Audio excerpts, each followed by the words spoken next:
plaanis rääkida sellisest teemast nagu ebaõiglus ja siis ebaõigluse vastand on õiglus ja jutuga Maire peaks täna jõudma ka Eesti kirjandusklassika teemadele, tõeni ja õiguseni. Just. Nii, et siis selline teema, millega ma arvan, et kõik inimesed on oma elus kokku puutunud.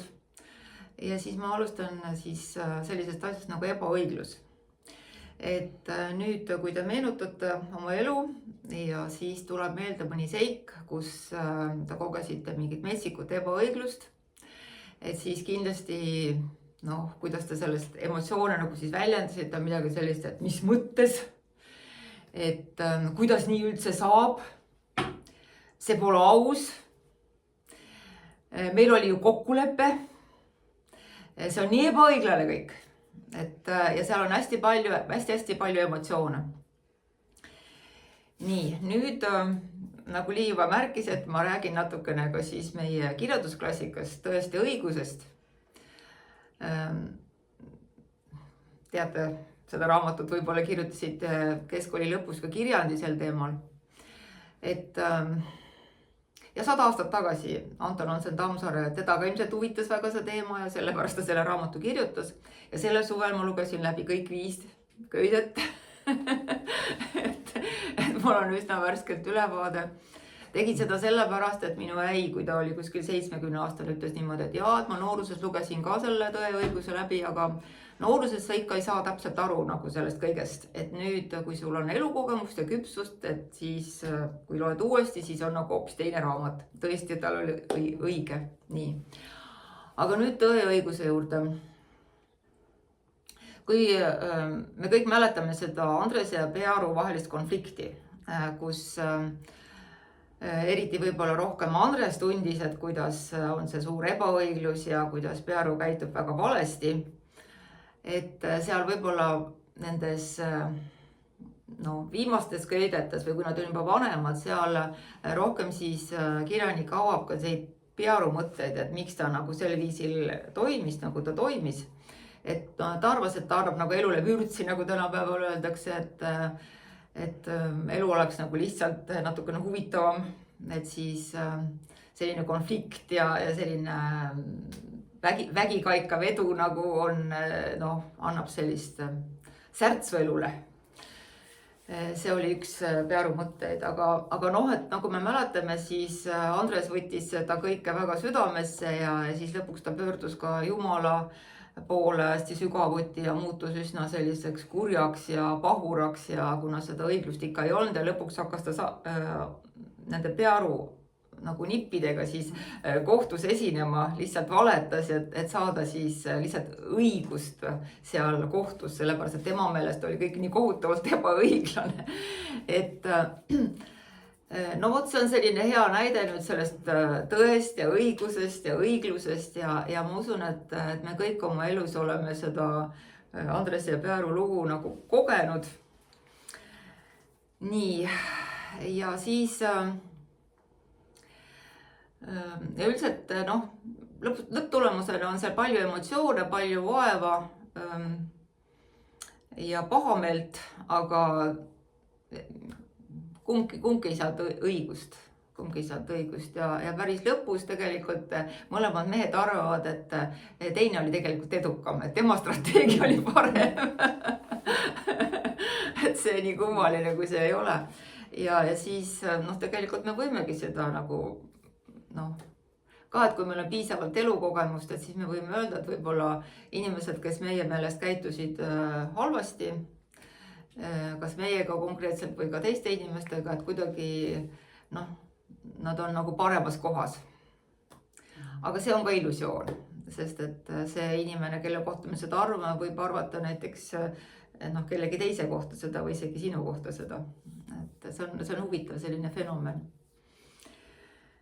Aga mis see tõde ja õigus siis on, et tegelikult oma sügavamas olemuses need on lihtsalt kriteeriumid, et anda hinnanguid. Et on et asjad on niimoodi ja kui see asi ei vasta sellele kriteeriumile, mis meie õigeks peame, et siis me anname sellele hinnangu, et see on vale, see on ebaõiglane, see on kuri, mis iganes. On siis sellised väärtused, et igasugused sotsiaalsed normid ja see on kasvatuse olemus, et see on tegelikult, peetakse väga oluliseks osaks, et ühiskond üleüldse saaks toimida. Aga siis tegelik olukord on see, et aeg-ajalt me kogeme oma elus seda, et asjad ei vasta, elu ei vasta sellistele normidele, et kõik oleksid õiglaselt koheldud, võrdselt koheldud ja et ei oleks kurjust või vägivalda või mida iganes, et aga nüüd, kui on selline eluline olukord, et sa oled sattunud situatsiooni, kus sa koged seda ebaõiglust, et see on juba juhtunud, et mida sa siis saaksid teha?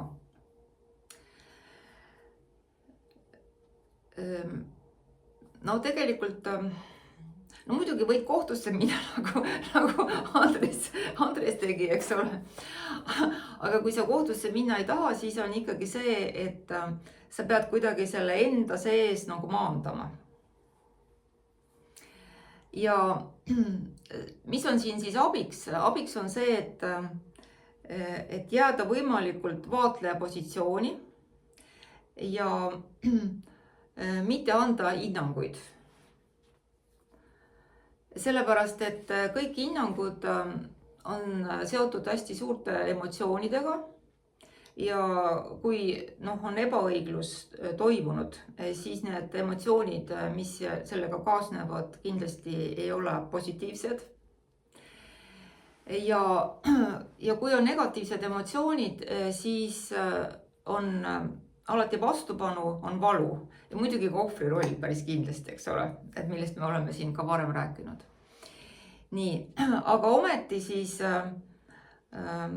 kui ma nüüd räägin, et lihtsalt, et siis umbes vabasta emotsioone, kui on mingisugune ebaõiglus sinu suhtes toimunud või kellegi sinu läheduse suhtes, mingi oluline asi, et siis tekib küsimus, et kas siis ei olegi enam mitte midagi, mingisuguseid eetilisi norme või moraalseid norme või näiteks, et mis see tapmine siis üldse on, et tapmine on ju ilmselgelt väga halb asi, on ju.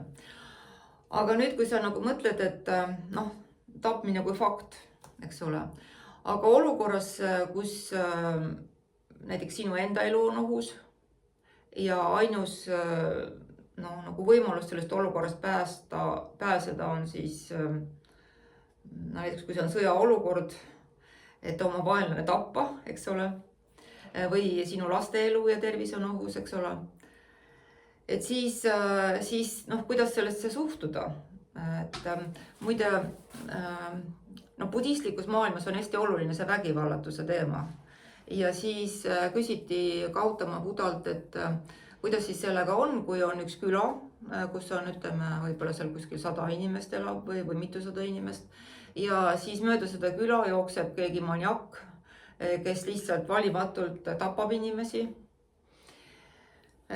Vanasti siis tehti seda nagu rohkem mingi sellise relvaga, külmrelvaga, et tänapäeval on relvad paremad, et see maniak võib, meil on sellist kooli tulistamised ja sellised asjad, et ta võib tappa päris palju inimesi ära. Siis Gautama Buda arvas, et on igatepidi otstarbekas maniak või mõrtsukas tappa, sellepärast, et sellega me kaotame ühe inimelu, aga päästame väga paljusid inimelusid, eks ole. Nii et isegi selles väga ekstreemses kohas, kus on küsimus elus ja surmas, et isegi seal ei ole alati seda ühte õigust või et kuidas see asi on. Aga siis,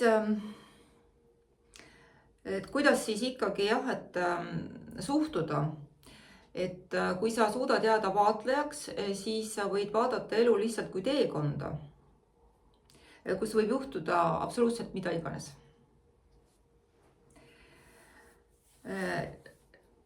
Ja kui sa lihtsalt aktsepteerid seda, mis juhtub, kui sa ei osuta sellele vastupanu, siis on võimalik säästa nagu ennast valust ja kannatustest. Nii. Ja nüüd siis,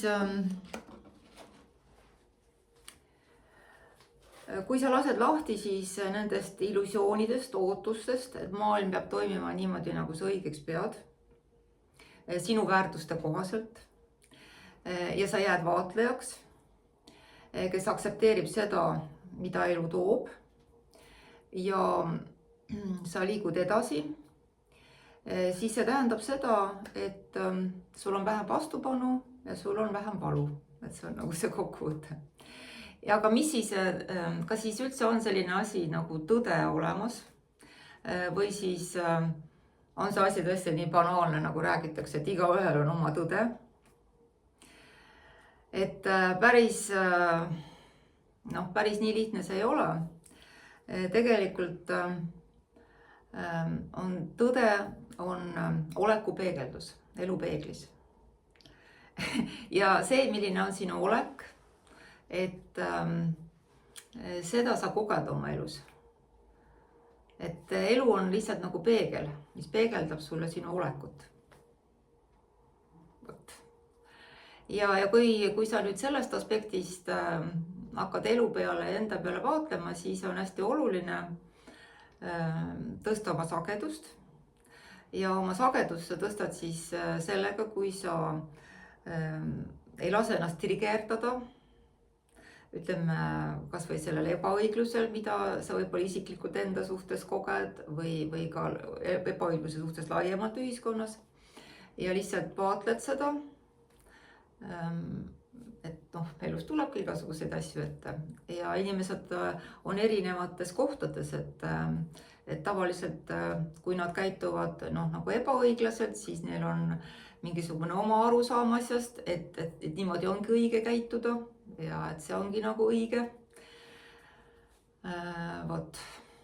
Et isegi sa võid seda siis olla nendega ühel meelel või mitte, aga põhimõtteliselt kui sa jääd neutraalseks, siis oled sa igal juhul võitja. Okei, aga kui sul küsimusi ei ole rohkem, siis... Minul ei ole rohkem küsimusi, et jäi kenasti üks selline teema õhku, et mis see olek on, aga ma usun, et sellest saab ka järgmistel kordadel rääkida. Ja siis kõik võivad kommenteerida ja küsida. Okei, aitäh!